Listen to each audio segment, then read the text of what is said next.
Hello guys, তোমরা কেমন আছো? আশা করি ভালো আছো। আর আমার মা বাড়ির থেকে ধান এনেছিল, তো ভাবলাম একটু চিড়া কুটে নেব।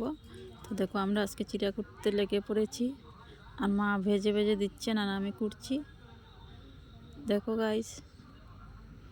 আর আমরা বাইরে চুলা বানিয়েছি, মানে উনুন বানিয়েছি বাইরে।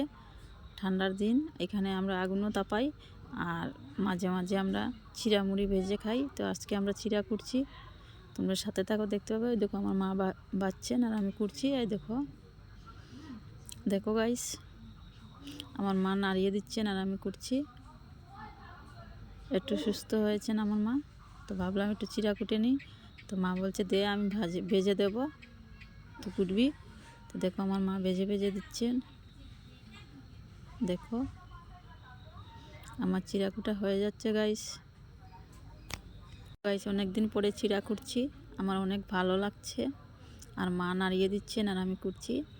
আর দেখো বাচ্চারা কীভাবে এসেছে, আমাকে ঘের করে নিয়েছে। দেখো সবাই এসে দেখছে, কারণ অনেক দিন বাদে আমাদের বাড়িতে চিড়া কুটা হচ্ছে। দেখো আমার মা ভাজিয়ে আর নাড়িয়ে দিচ্ছেন আর আমি কুটছি। আমার চিড়াটা কুটতে অনেক মজা লাগে। অনেক দিন বাদে আমরা গাইলে আর ছিয়ায় পার দিচ্ছি, অনেক মজা লাগছে। হ্যালো গাইস, তো গাইস তোমরা দেখে কেমন লাগলো?